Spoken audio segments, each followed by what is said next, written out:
Good morning, mga bayan sa Bungero. This is Francis Afable, your prof. At andito tayo sa segment ng Father. At for this morning, we're going to talk about the galls. Well, what is the galls? Itong gall po nito ay first introduced here in the Philippines coming in from Howard Belt. At this is a bloodline made of white hackles, no?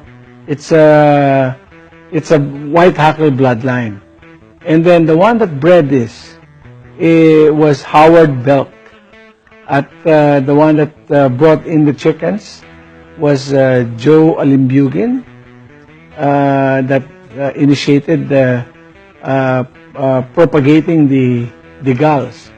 Ano ba itsura? Physical feature ng galls. The physical features of the galls, they come in dark red. A lot of them would come in lemon hackled, straight comb. They're medium high station. Marami pong feathering to, balahibo.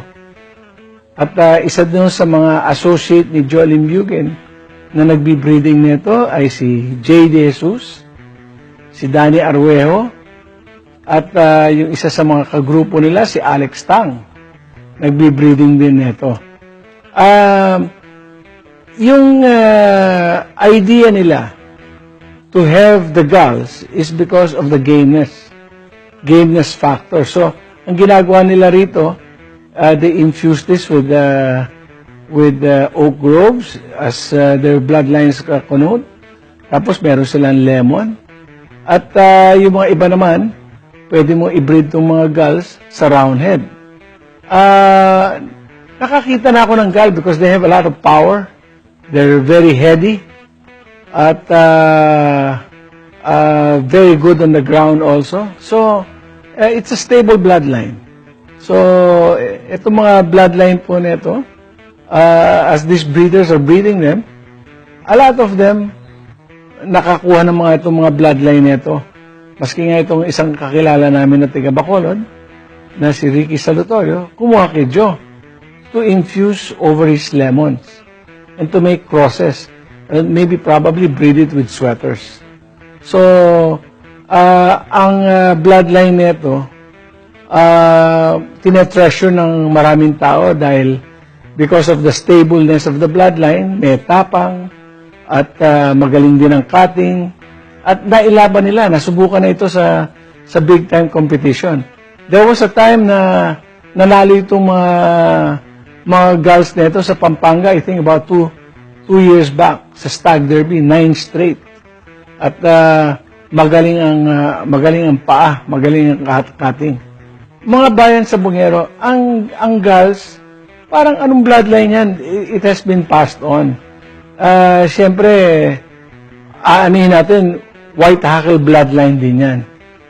Merong mga nagbi-breeding, let's say for example, ng Loman white hackle, Morgan white hackle.